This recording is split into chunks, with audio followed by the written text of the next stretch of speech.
I hate robbing banks.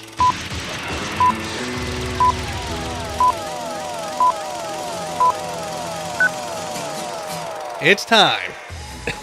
Stinkers. It's time for the stinkers. And honestly, these will surprise you too. You know, No, I doubt it. I'm willing to bet there's some surprises in here because, again, I don't, like every year, I don't seek out the crap just so I could say, oh, this movie was terrible. I mean, if it looks awful, I will just skip it. But if I'm expecting something from it and it's disappointing, that's how it becomes a stinker on my list. We saw a lot of just kind of stinkers this year. We reviewed them. Tomb Raider was a stink bomb. Predator was a stink bomb. Venom was another one. And the other one that was just a turd that we saw this year was the girl in the spider's web. My official dishonorable mentions. Action Point. Your mom ever tell you that your old papa owned one of the greatest amusement parks of all time? Those days were different. There weren't so many rules. This one, unfortunately, I was really kind of hoping for something from, because of the basis of the film, frankly. This was based on an actual park, an action park that is, seriously, I mean, we went there when we were growing up. We all got the cuts and scrapes and burns from going there. Never got taken away in an ambulance, though. I'm proud of that. So honestly, I was genuinely sort of hoping for something from this film. Wow, is it just a dud? It was really a dud, and it was terrible. Another one that I had some hope for, Super Troopers 2. What do you guys give me if I kill that bird? Barbara, that's a bald eagle. Get away, Baldy!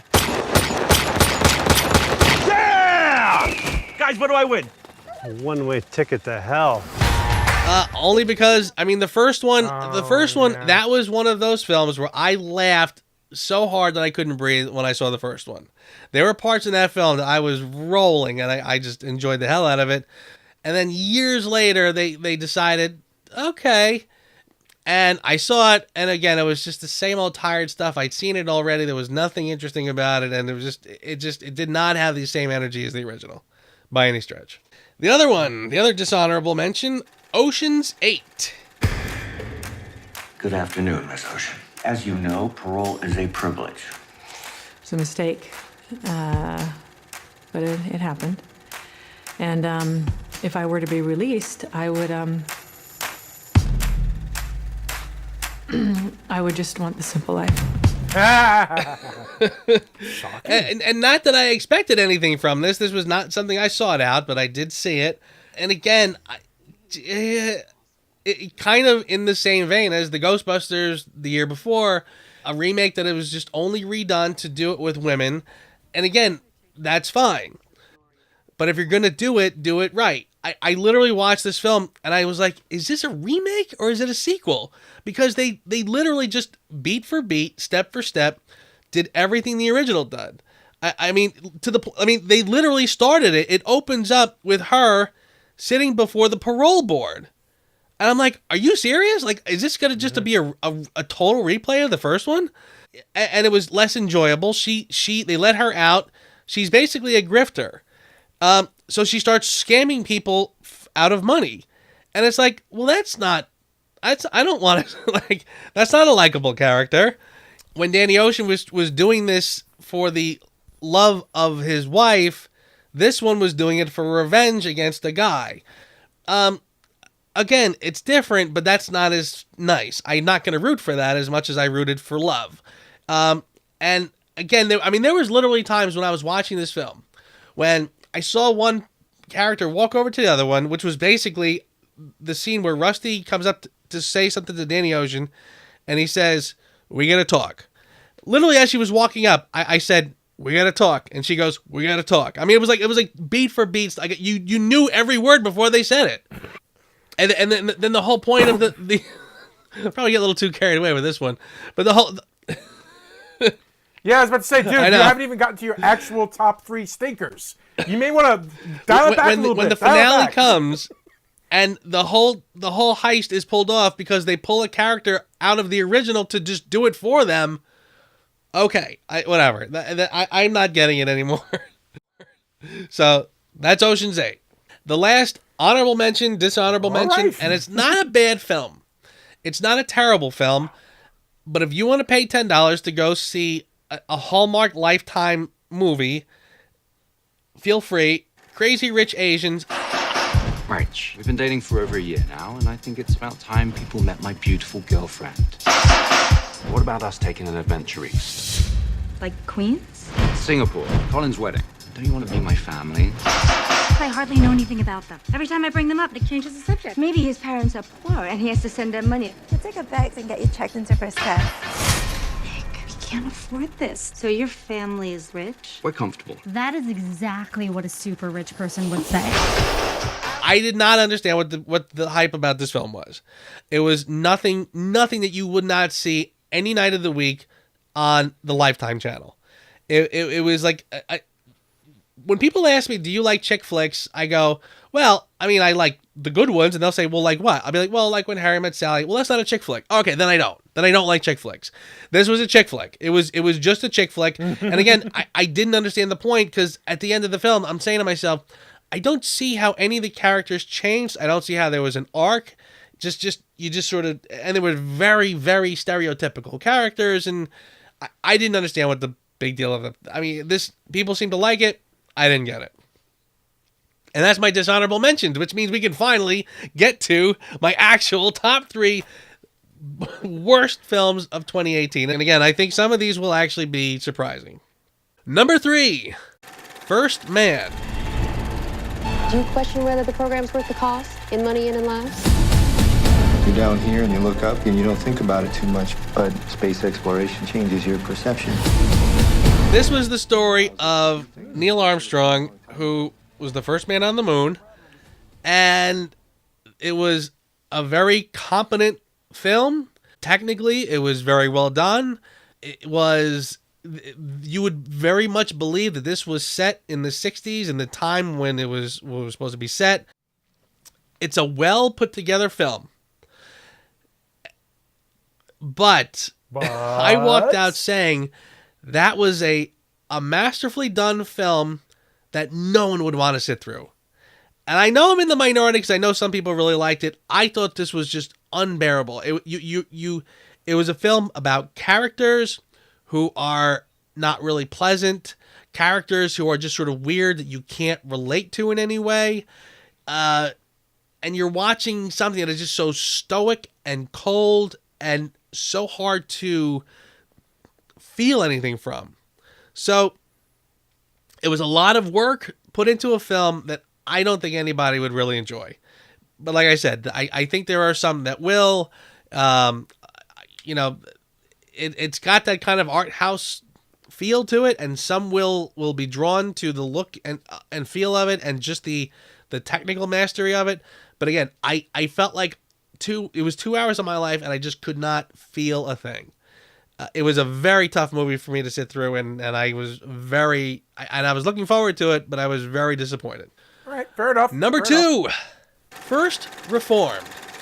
Reverend Toller? Yes, Mary. You must come over. You must come over now. Explosives. She was becoming someone I didn't know. Opportunistic diseases, anarchy, martial law. You will live to see this. You had no idea that he was thinking of. No, I'm so frightened. It's about a priest who is played by Ethan Hawke, who is kind of in charge of this church, and they keep calling this church the gift shop because it's one of those churches that's been around for hundreds of years. No one actually goes to it, but it is still open, and people will visit it just for its historic value. Meanwhile, there's like this like mega church down the street that they're sort of affiliated with, but that's where the action happens, and it's one of these like mega churches that are very rich. The cinematography was beautiful, the lighting, it's a very well executed film. I was really drawn in to the characters. The plot of the story is Ethan Hawke meets this couple. The guy and the young couple is obsessed with the idea of pollution, global warming, environmental issues, to the point that he thinks that the environment is just going to collapse, and his wife is pregnant, and we should not bring a child into the world. Okay, and at first they address this as, well, he is obviously unstable, depressed, they try to help him the best he could. At the risk of spoiling anything, the film takes a hard turn halfway through, where Ethan Hawke now, his character, starts to absorb the same environmental concerns to the point where he becomes lunatic level obsessed and literally turns himself into like a terrorist. Literally, and again, spoilers, but I would not recommend this to anyone anyway. He again gets so absorbed with this guy's concerns that he himself becomes not only an environmental terrorist. The guy, he finds a suicide bomber vest that the young guy had made. He takes the vest and he's going to blow the church up and everybody in it.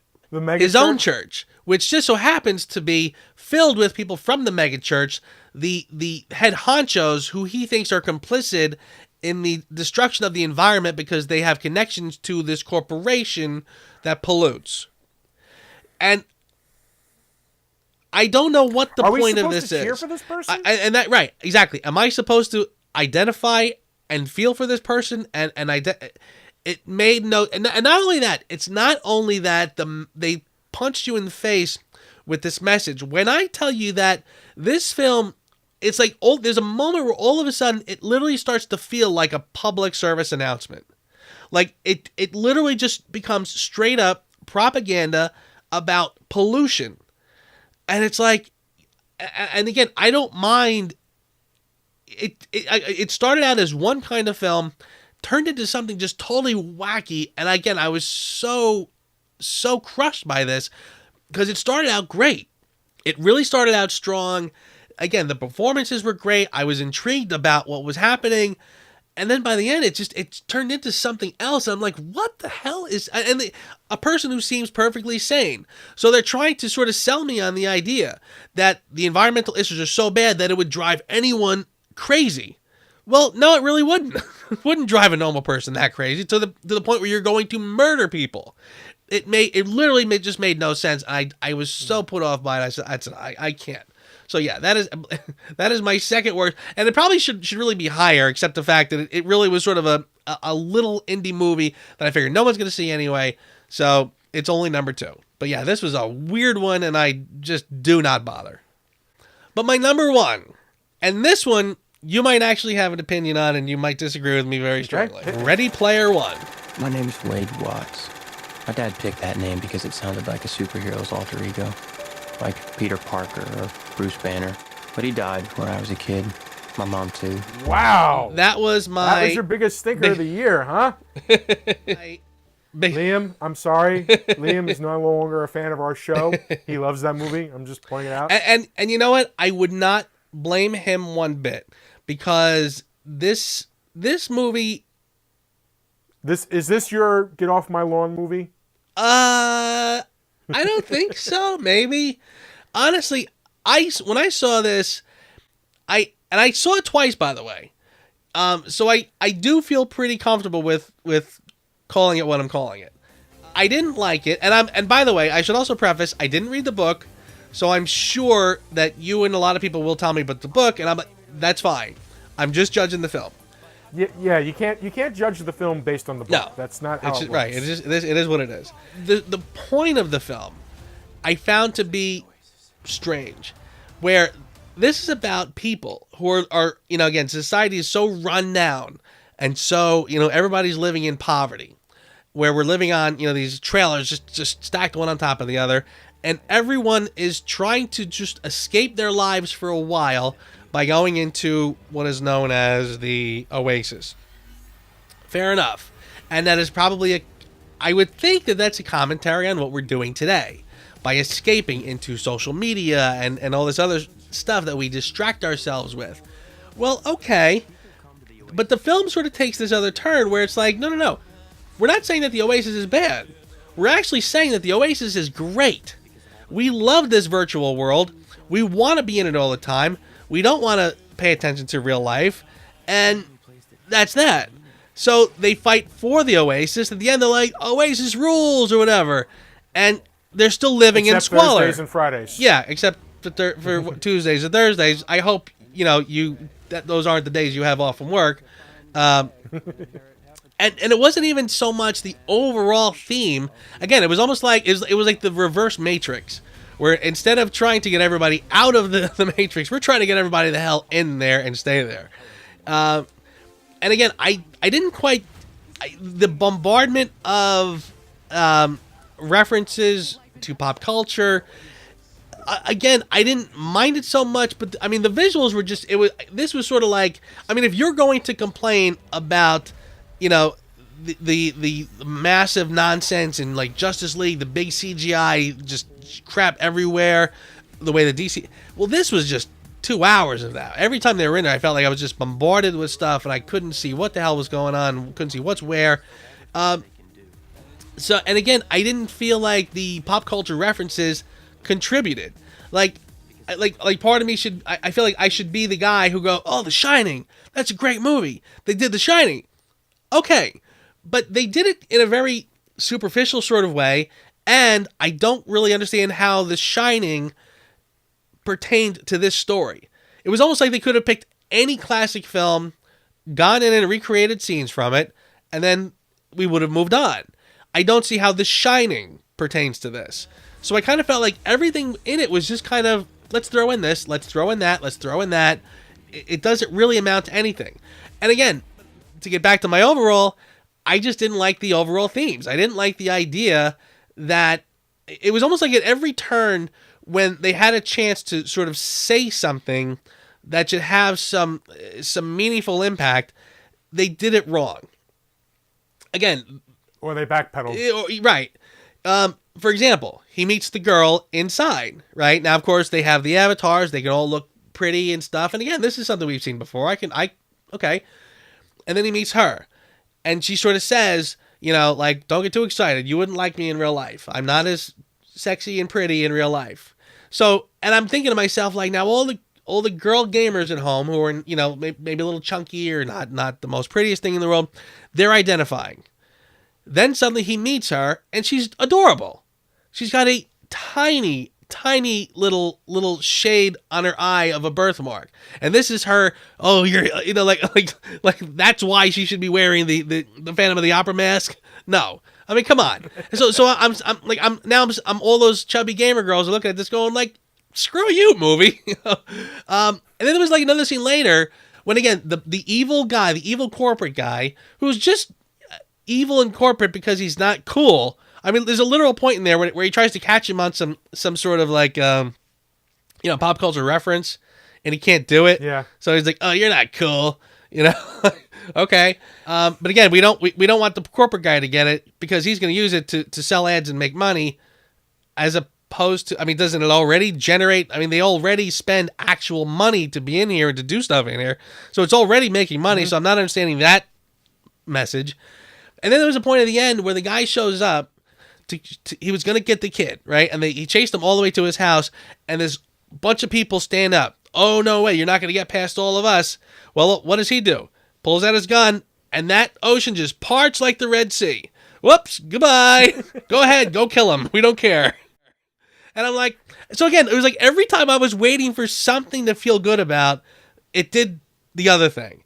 And I'm like, yeah, I get, it's just not, A, it's just not for me, and B, I did not like the messages that this thing put forward. And it was very disappointing, and I could feel that sort of Spielberg, I don't want to say magic, but there was a sense of marvel at what he was doing with this.